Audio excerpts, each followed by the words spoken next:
Greetings, everyone, and welcome. September the 28th, 2025. I've got breaking news for you tonight. Zelenskyy just moments ago dropping a bombshell in regard to where the drones are coming from that we are seeing fly throughout Europe.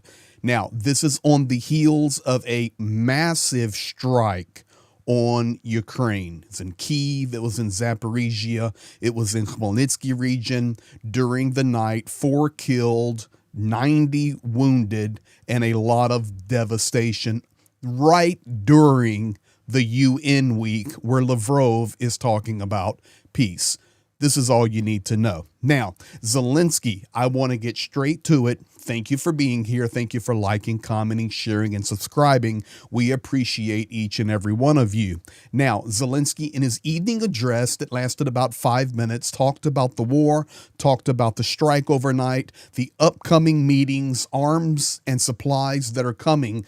But about a 30-second clip in there, he spoke about these drones and where they're coming from. This is going to send off alarm bells throughout Russia, throughout Europe, throughout the United States, and hopefully make the world look closer at this shadow fleet. Here is Zelenskyy just minutes ago.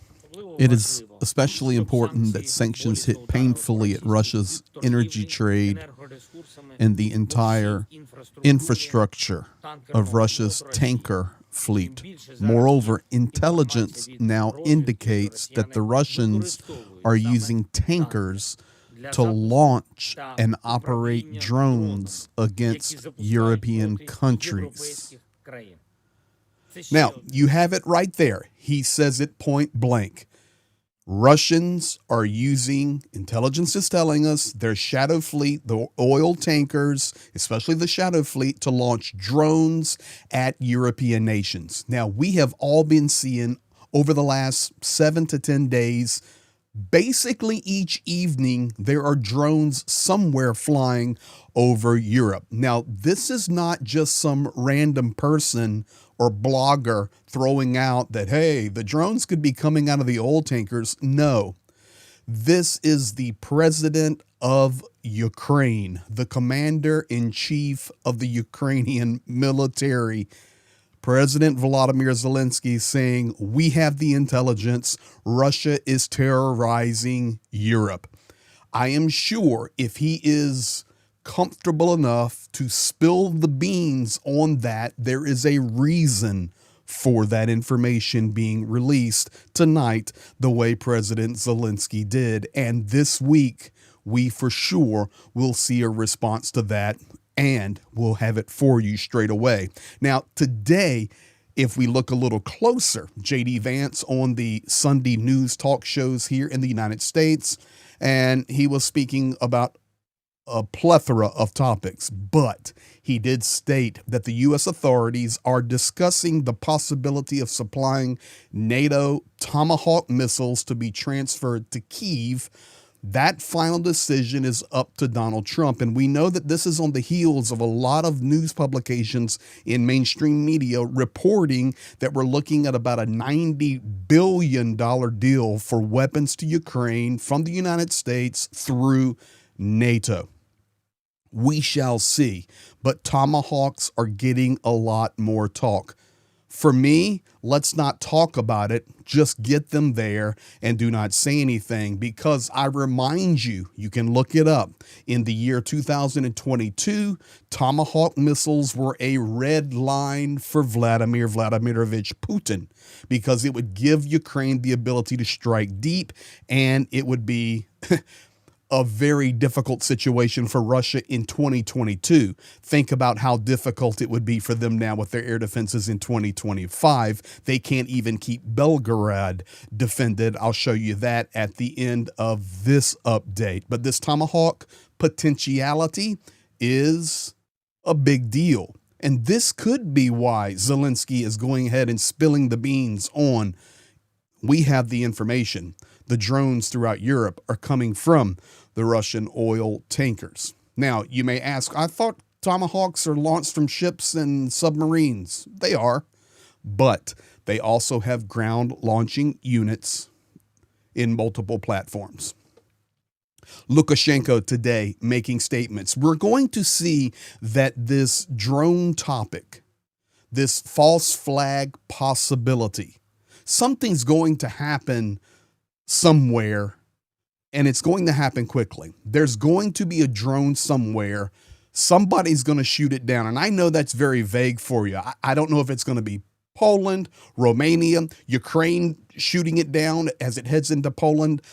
I don't know, but something is coming, guys. Lukashenko today saying the rhetoric that he's spewing regarding NATO incursions is increasing, and that the shooting down of Russian aviation will be bad news and would require an instant response from Russia. Here's Lukashenko. And once again, I remind you, it is Putin who says that there is one Russia-Belarus state. We know the Oreshnik is now deployed on Belarusian territory, not just en route, but it's there and ready to roll.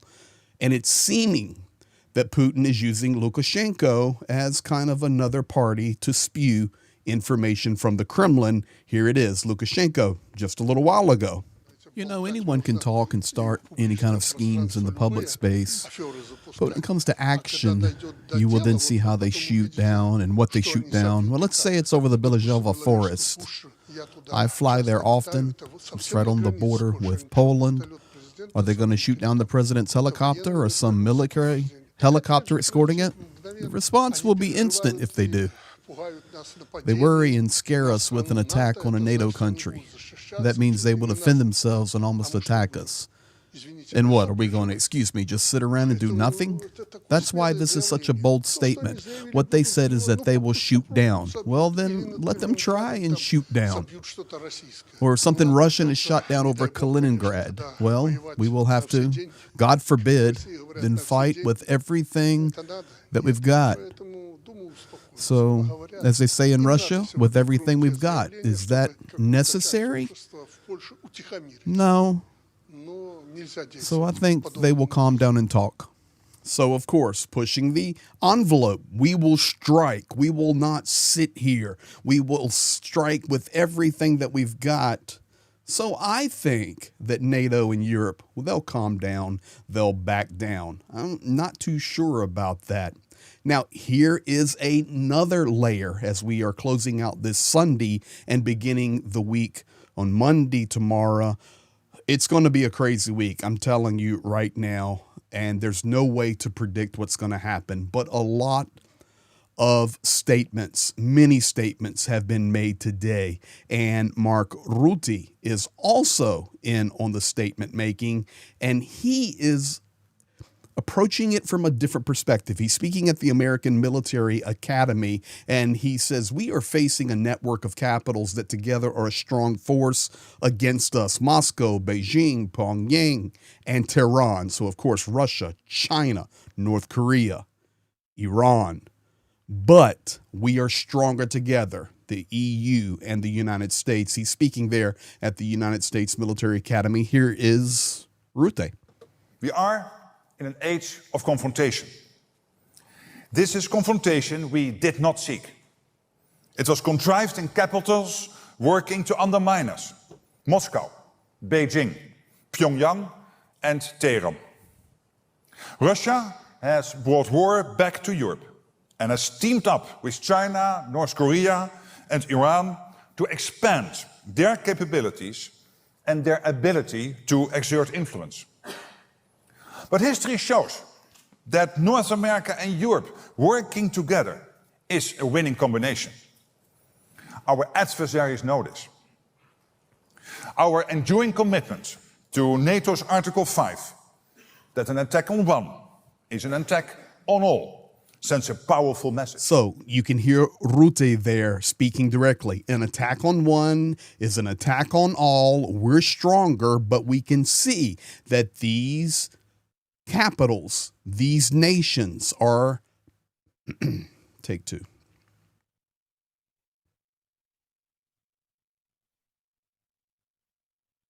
So Rutte coming in with more inflammatory talk, calling out the capitals of these nations. where these regimes like Xi Jinping, Vladimir Putin, and Kim Jong-un are sitting, that they are conspiring against the West, but we're stronger. Going to be interesting how Russia, the Kremlin, and these other nations respond to rhetoric like that of Rutte, and also, of course, Zelenskyy dropping the bombshell. The drones are coming from Russia. We've got the intelligence to prove it. Now, I will tell you, if we were talking earlier, I was talking about the Tomahawks and how that would be a problem for Russia. It would be a significant problem. Let me tell you right now what is happening. I can show you here on the map, Belgorod, which is a city just above Kharkiv. So Belgorod there in the red, Kharkiv is here. Of course, Kyiv is right here. But Belgorod, the governor, just coming on Russian state TV saying, we are struggling down here. We have been hit very hard. We have power loss, water loss, and our city is being devastated by Ukrainian strikes. So you just think if Ukraine is able to be supplied with much higher quality weaponry, what they will be able to do.